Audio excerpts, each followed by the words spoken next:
नमस्कार।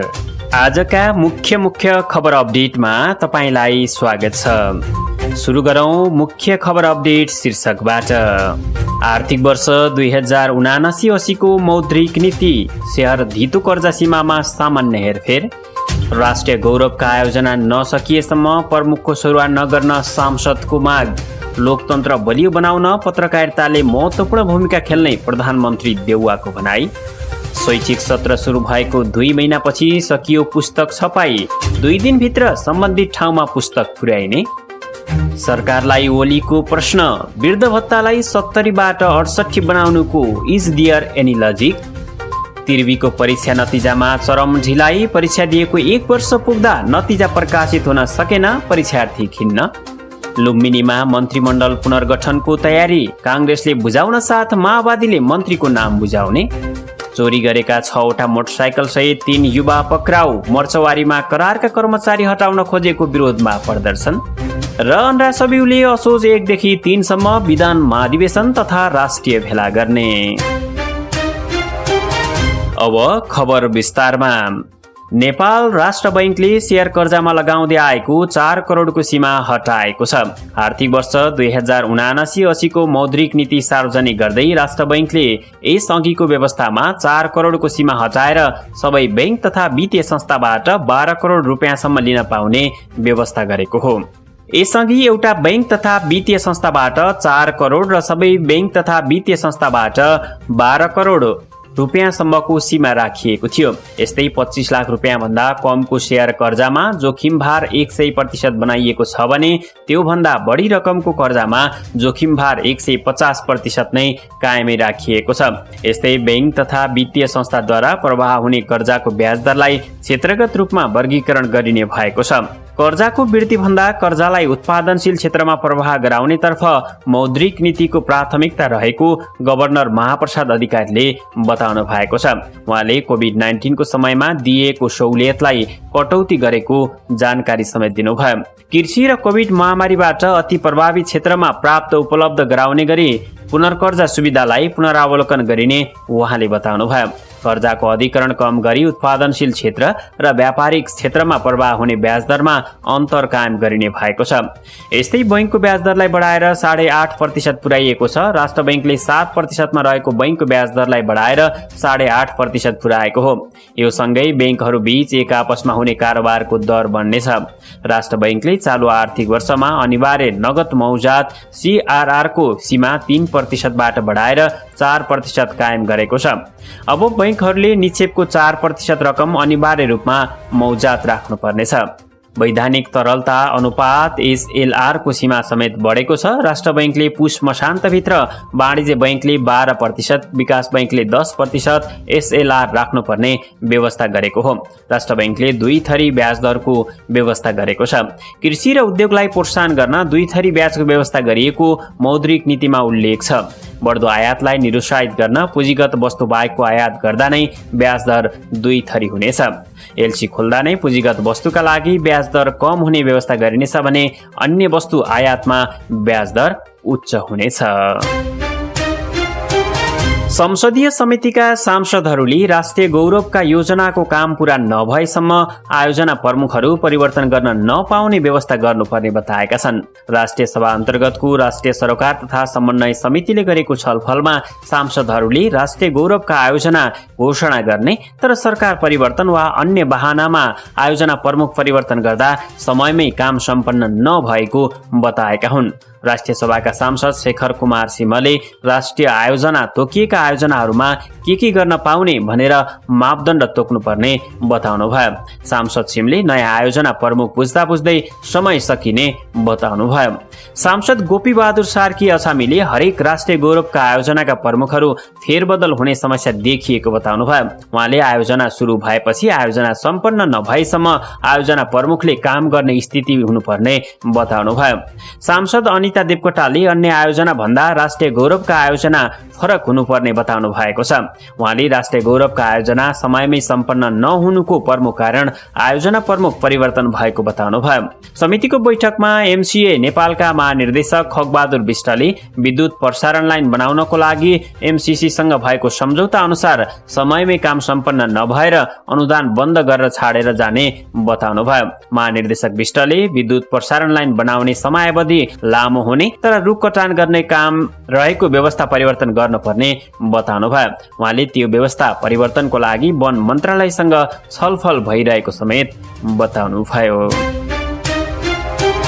प्रधानमन्त्री शेरबहादुर देउवाले लोकतन्त्रलाई बलियो बनाउन पत्रकारिता क्षेत्रले महत्त्वपूर्ण भूमिका खेल्न आवश्यक रहेको बताउनु भएको छ। शुक्रबार हेटौडामा आयोजित नेपाल प्रेस युनियनको 9औं महाधिवेशनलाई सम्बोधन गर्दै प्रधानमन्त्री देउवाले आधुनिक प्रविधिको विकाससँगै सञ्चार माध्यमले आफूलाई निरन्तर परिमार्जन गर्दै जानुपर्ने अवस्था आएको बताउनुभयो।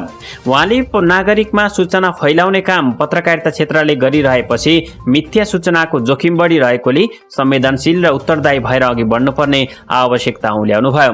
प्रधानमन्त्री देउवाले प्रमाणमा आधारित सत्य तथ्य सूचना प्रवाह गरी लोकतन्त्रलाई बलियो बनाउन सञ्चार माध्यमहरूको आवश्यकता रहेको बताउनुभयो। नागरिकलाई सूचना दिने कुरामा प्रमाणमा आधारित सत्य तथ्य सूचना प्रवाह गरी लोकतन्त्रलाई बलियो बनाउन अझ बढी उत्तरदायी भूमिका खेल्नुपर्ने आवश्यकता रहेको उहाँले बताउनुभयो। नयाँ शैक्षिक सत्र सुरु भएको 2 महिनापछि नयाँ पुस्तक छपाईको काम सकिएको छ। सरकारको स्वामित्वमा रहेको जनक शिक्षा सामग्री केन्द्र लिमिटेडका सूचना अधिकारी चित्रकुमार आचार्यले सबै पुस्तक छपाई सकिएको जानकारी दिनुभएको हो। गत असार 29 गतेसम्म करिब 5 लाख थान पुस्तक छाप्न बाँकी रहेको उहाँले जानकारी दिनुभएको थियो। उहाँले छापिएको पुस्तक 2 दिनभित्र सम्बन्धित ठाउँमा पुर्याइसक्ने समेत बताउनु भएको छ। जनक शिक्षाका अनुसार चालु शैक्षिक सत्रका लागि 1 करोड 90 लाख थान भन्दा बढी पुस्तक छापिएको छ। प्रमुख प्रतिपक्षी दल नेकपा एमालेका अध्यक्ष एवं पूर्व प्रधानमन्त्री केपी शर्मा ओलीले चुनाव आउँदैछ भनेर सरकारले वृद्ध भत्ताका लागि 70 वर्षबाट 68 वर्ष उमेर हद बनाएको आरोप लगाउनु भएको छ। शुक्रबार पार्टीको नीति तथा अनुसन्धान प्रतिष्ठानले काठमाडौँमा गरेको एक कार्यक्रममा बोल्दै अध्यक्ष ओलीले वृद्ध भत्ता पाउन सरकारले 2 वर्ष उमेर घटाएर 68 वर्ष राख्नु चुनाव बाहेक अन्य कुनै कारण नभएको बताउनुभयो। अहिले 70 बाट 68 बनाउनुको इज देयर एनी लजिक? चुनाव आउँदैछ भन्ने बाहेक अन्य केही छ लजिक? यतापट्टि धेरै नजाउँ, अहिले त मैले धेरै कुरा भनिरहनु पर्ला जस्तो लाग्दैन। हामीले कृषिको उत्पादन कसरी बढाउने, त्यस सन्दर्भमा उद्योगलाई कसरी बढावा दिने ओलीले भन्नुभयो। 8वटा त हामीले विशेष खालका औद्योगिक क्षेत्र तयार गर्यौं, त्यसमा सुविधाका कुराहरू अगाडि बढायौं र औद्योगिक क्षेत्रलाई कसरी बढावा दिने, प्राइभेटाइजेसनका नाममा भएका उद्योग बेचेर खाने नीति हामीले लिएनौं, ओलीले भन्नुभयो। त्रिभुवन विश्वविद्यालय त्रिवीले परीक्षा नतिजामा चरम ढिलाइ गरेको छ। परीक्षा दिएको 1 वर्ष पुग्दा पनि हालसम्म परीक्षा नतिजा प्रकाशित नभएपछि परीक्षार्थीहरू खिन्न भएका छन्। तत्काल नतिजा प्रकाशन गर्नुपर्ने परीक्षार्थीहरूको माग रहेको छ। त्रिवीका अनुसार मानविकी शिक्षा व्यवस्थापन लगायत संकायको प्रथम वर्षको परीक्षा गत साउन महिनामा भएको थियो, तर 1 वर्ष हुँदा पनि त्रिवीले नतिजा प्रकाशित गरेको छैन। यी संकाय अन्तर्गत सञ्चालन भएको प्रथम वर्षको कुनै परीक्षाको नतिजा प्रकाशित नभएको त्रिवीले जनाएको छ। कहिले नतिजा प्रकाशन हुन्छ भन्ने प्रश्नमा त्रिवीका सहनियन्त्रक महेशराज ओझाले भन्नुभयो, उत्तर पुस्तिका परीक्षणको काम भइरहेको छ। सबै काम सकिएपछि बीए लगायत संकायको परीक्षा नतिजा प्रकाशित हुन्छ। उहाँले कुन महिनासम्ममा नतिजा प्रकाशित गर्ने भन्ने बारेमा एकिङ गर्न भने सक्नु भएन। उहाँले कर्मचारी अभावका कारण नतिजा प्रकाशनमा ढिलाइ भएको तर्क समेत गर्नुभयो। पूर्व प्रधानमन्त्री डाक्टर बाबुराम भट्टराईले गैर आवासीय नेपाली एनआरएनलाई पूर्ण अधिकार सहितको नागरिकता दिने पक्षमा आफू रहेको बताउनु भएको छ। शुक्रबार संसद भवन नयाँ बानेश्वरमा सञ्चारकर्मीलाई प्रतिक्रिया दिँदै उहाँले यस्तो बताउनु भएको हो। नेता भट्टराईले आमाको नामबाट नागरिकता दिने विषयमा शर्तहरू तिर्साउनु गलत भएको बताउनुभयो। आमाको नाममा निशर्त नागरिकता दिनुपर्ने भट्टराईको भनाइ छ। राप्रपा नेपालका अध्यक्ष कमल थापाले संसदमा प्रस्तुत नागरिकता विधेयकप्रति आपत्ति जनाउनु भएको छ। काठमाडौँमा पार्टी सम्बद्ध जनवर्गीय संगठनहरूको संयुक्त विरोध प्रदर्शनमा बोल्दै थापाले वैवाहिक अङ्गीकृतको सन्दर्भमा नेपालमा विवाह गरेर आएपछि निरन्तर 7 वर्षसम्म बसोबास गरेपछि मात्रै नागरिकता जारी गर्ने र त्यस अवधिका लागि राजनैतिक बाहेकका अन्य अधिकार प्रयोग गर्न पाउने गरी आवासीय अनुमति पत्र दिने प्रावधान कायम गर्नुपर्ने भन्दै अहिले संसदमा प्रस्तुत विधेयक आपत्तिजनक भएको बताउनुभयो। अध्यक्ष थापाले सरकारलाई राष्ट्रघात र जनघात गर्ने काम नगर्न चेतावनी समेत दिनुभएको छ। लुम्बिनी प्रदेशमा मन्त्रीमण्डल पुनर्गठनको तयारी भएको छ। सत्तारूढ दल नेपाली कांग्रेस र माओवादीले आफ्ना मन्त्रीहरू परिवर्तन गर्ने तयारी गरेका हुन्। कांग्रेस र माओवादी बीच सुरुमा आलोपालो सरकार चलाउने भद्र सहमति भए पनि पछिल्लो समय मुख्यमन्त्री फेरिँदा अन्य प्रदेशमा पनि समस्या आउने भएको भन्दै मुख्यमन्त्री यथावत राखेर मन्त्रीहरू परिवर्तन गर्न दुवै पार्टी सहमत भएका हुन्। कांग्रेसले हालका मन्त्रीहरू हटाएर नयाँ अनुहार ल्याउन शीर्ष नेताहरू पटक पटक छलफल गरेको लुम्बिनी प्रदेश संसदीय दलका प्रमुख सचेतक फकरुद्दिन खानले बताउनुभयो। उहाँले बजेट पासपछि मन्त्री परिवर्तन गर्ने अनौपचारिक सहमति भएको भन्दै साउन दोस्रो हप्ताभित्र नयाँ मन्त्रीमण्डल गठन गर्ने पार्टी नेतृत्वले आन्तरिक तयारी गरेको दावी समेत गर्नुभयो। कांग्रेस जस्तै माओवादी भित्र पनि मुख्यमन्त्री बाहेक अन्य मन्त्रीहरू परिवर्तन गर्ने बारे छलफल चलेको छ। नेकपा माओवादी लुम्बिनी प्रदेशका अध्यक्ष एवं सांसद सुदर्शन बरालले नेपाली कांग्रेसले नयाँ मन्त्रीहरू नाम दिन साथ माओवादीमा पहिलेदेखि मन्त्री हुन रुचि राख्नेहरू तयार रहेको बताउनुभयो। स्रोतका अनुसार लुम्बिनीमा मन्त्रीमण्डल परिवर्तनका लागि पटक पटक छलफल भए पनि प्रदेशले चाहेर मात्रै निर्णयमा पुग्न सम्भव छैन।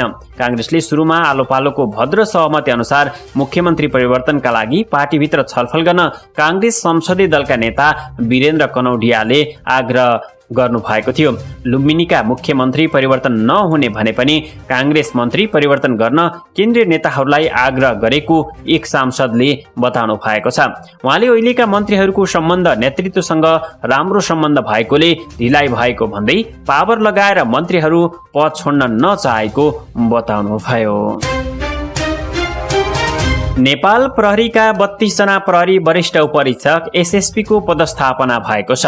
शुक्रबार गृहमन्त्री स्तरीय बैठकको निर्णय अनुसार 32 जना एसएसपी को पदस्थापन गरिएको प्रहरी प्रधान कार्यालयका प्रहरी उपरीक्षक बेलबहादुर पाण्डेले जानकारी दिनुभयो। 1 नम्बरमा बढुवा भएका गणेश चन्दलाई प्रहरी प्रधान कार्यालयको सुरक्षा सेवा व्यवस्थापन महाशाखामा पदस्थापन गरिएको छ। उनी यसअघि नेपाल प्रहरीका अंगरक्षक गण नक्सालमा कार्यरत रहेका थिए। 2 नम्बरमा बढुवा भएका सिद्धि विक्रम शाहलाई नेपाल प्रहरी प्रदेश कार्यालय भैरवामा पदस्थापन गरिएको छ। उनी यसअघि जिल्ला प्रहरी परिसर ललितपुरमा कार्यरत रहेका थिए। यस्तै 3 नम्बरमा बढुवा भएका सुशील सिंह राठौरलाई मानव स्रोत विकास विभागमा पदस्थापना गरिएको छ। यसअघि उनी नेपाल प्रहरी राजमार्ग सुरक्षा तथा ट्राफिक व्यवस्थापन कार्यालय रामनगरमा कार्यरत रहेका थिए। उमा प्रसाद चतुर्वेदीलाई नेपाली राजदूतावास नयाँ दिल्ली, दानबहादुर कार्कीलाई कर्णाली प्रदेश प्रहरी कार्यालय सुर्खेत, राजन अधिकारीलाई हत्या दुरुपयोग अनुसन्धान आयोग प्रहरी महाशाखा, दिनेश कुमार आचार्यलाई सीआईबी र दिपेन्द्र घरती छेत्रीलाई त्रिभुवन अन्तर्राष्ट्रिय विमानस्थल सुरक्षा कार्यालयमा पदस्थापन गरेको जनाइएको छ। दाङमा प्रहरीले चोरिएका 6वटा मोटरसाइकल सहित 3 जना युवाहरूलाई पक्राउ गरेको छ।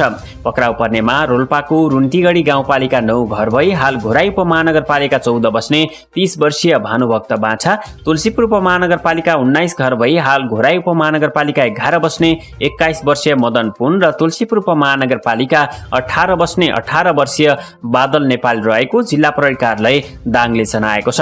जिल्ला प्रहरी कार्यालय दाङले शुक्रबार पत्रकार सम्मेलन गरी चोरीमा संलग्न व्यक्ति र बरामद भएको मोटरसाइकल सार्वजनिक गरेको हो। जिल्ला प्रहरी कार्यालय दाङका प्रवक्ता एवं डीएसपी मुकुन्द प्रसाद रिजालका अनुसार जिल्लाका विभिन्न स्थानहरूबाट विभिन्न मितिमा परिचय नखुलेका व्यक्तिहरूले मोटरसाइकल चोरी गरेको भन्ने उजुरी आएपछि प्रहरीले मोटरसाइकल र चोरी गर्ने व्यक्तिहरूलाई खोज तलास गर्न विशेष अपरेसन टोली गठन गरेको थियो। गठन भएको प्रहरी टोलीले खोज तलास गर्दा चोरी भएका मोटरसाइकल र चोर्ने व्यक्तिहरू पक्राउ परेको प्रवक्ता रिजालले जानकारी दिनुभयो। रूपन्देहीको मर्चवारी गाउँपालिकामा करारका कर्मचारी हटाउन खोजेको विरोधमा प्रदर्शन भएको छ। गाउँपालिकाका अध्यक्ष गया प्रसाद बरैली यसअघिका जनप्रतिनिधिले नियुक्त गरेका कर्मचारी हटाएर नयाँ कर्मचारी नियुक्त गर्न खोजेको भन्दै करारका कर्मचारी स्थानीय तथा पूर्व जनप्रतिनिधिहरूले गाउँपालिका कार्यालय परिसरमा प्रदर्शन गरेका हुन्। 5 वर्षदेखि काम गर्दै आएका 28 जनालाई हटाउन खोजेको भन्दै गाउँपालिका अध्यक्ष र प्रशासकीय अधिकृत विरुद्ध प्रदर्शन गरेको निवर्तमान पालिका अध्यक्ष केशव नन्द बानियाले बताउनुभयो।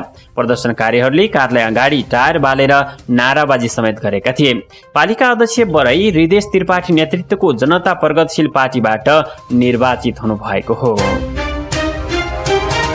एमाले निकट अन्डा सबिउले आगामी असोज 1 गतेदेखि 3 गतेसम्म विधान महाधिवेशन तथा राष्ट्रिय भेला गर्ने भएको छ। कीर्तिपुरमा सम्पन्न केन्द्रीय कमिटी पदाधिकारीको 10औं बैठकले यस्तो निर्णय गरेको हो। अन्डा सबिउले जीवन उपयोगी वैज्ञानिक शिक्षा नीति र सुदृढ संगठन सुखी नेपाली समृद्ध नेपाल निर्माणको आधारका लागि तेस्रो नीति तथा विधान अधिवेशन भन्ने नाराका साथ तेस्रो नीति तथा विधान महाधिवेशन गर्न लागेको हो। एमाले स्थायी कमिटी सदस्य एवं मोर्चा फाँट प्रमुख भानुभक्त ढकालको प्रमुख आतिथ्यता, केन्द्रीय सदस्य एवं विद्यार्थी इन्चार्ज माधव ढुङ्गेलको आतिथ्यता र संगठनका अध्यक्ष सुनिता बरालको अध्यक्षतामा बसेको बैठक विविध निर्णय गर्दै सम्पन्न भएको छ। बैठकले साउन महिनाभित्र जिल्ला कमिटी र मातहतका सम्पूर्ण कमिटीहरूको बैठक भेला र अधिवेशन सम्पन्न गर्ने, प्रदेश कमिटीहरूको भदौ 15 गतेभित्र प्रदेश स्तरीय प्रशिक्षण तथा भेला गर्ने, भदौ 15 गतेभित्र विश्वविद्यालय राष्ट्रिय कमिटीका सम्मेलन भेला पुनर्गठन गरिसक्ने निर्णय गरेको छ। काठमाडौँको चोबार सुक्खा बन्दरगाह सञ्चालनमा आएको 4 महिना हुन लाग्दा पनि सोचे जस्तो रूपमा चल्न सकेको छैन। तराईका 5 नाकाबाट नेपाल भित्रने माल सामान सिधै काठमाडौँ ल्याएर जाँच गराउन मिल्ने व्यवस्थासहित यो सुक्खा बन्दरगाह बनेको हो। तर काठमाडौँमा सामान ल्याउने व्यापारीले पहिले जस्तै सीमावर्ती नाकामै जाँच पास गराउने गर्दा बन्दरगाह सुनसान जस्तै देखिन्छ। काठमाडौँ ल्याउने सरसामान जाँच पास गराउन अरू बन्दरगाहमा भन्दा चोबार बन्दरगाहबाट सजिलो, सस्तो र छिटो हुन्छ। तर व्यवसायीलाई यसबारे राम्रोसँग जानकारी नभएको हुन सक्छ भन्नुहुन्छ सुक्खा बन्दरगाहका सञ्चालक कम्पनी इन्टरमोडल यातायात विकास समितिकी जिन्सी प्रमुख अनिता कैराला। समुद्री मार्ग हुँदै काठमाडौँ आउने माल सामानको जाँच पास सहज गराउने उद्देश्यले चोबारमा सुक्खा बन्दरगाह सञ्चालनमा ल्याइएको हो। र पछिल्लो 24 घण्टामा 456 जनामा कोरोना भाइरस संक्रमण पुष्टि भएको छ। पीसीआर र एन्टिजेन गरी 3838 जनाको नमुना परीक्षण गर्दा 456 जनामा संक्रमण पुष्टि भएको स्वास्थ्य तथा जनसङ्ख्या मन्त्रालयले जनाएको छ। यही अवधिमा 80 जना संक्रमितहरू निको भएका छन्। नेपालमा कोरोनाका सक्रिय संक्रमितको संख्या 2841 पुगेको छ। पछिल्लो 24 घण्टामा कोरोना संक्रमणका कारण कसैको पनि ज्यान गएको छैन। थप 3,86,782 जनाले कोरोना विरुद्धको खोप लगाएको स्वास्थ्य मन्त्रालयले जनाएको छ। यिनै खबरहरूसँगै आजलाई मुख्य खबर अपडेट यति नै। हाम्रो प्रस्तुति तपाईलाई कस्तो लाग्दैछ? लाइक, कमेन्ट, शेयर सँगै हाम्रो च्यानललाई सब्स्क्राइब गर्न नभुल्नुहोला। आजलाई मुख्य खबर अपडेट युनिट बिदा भयौं। नमस्कार।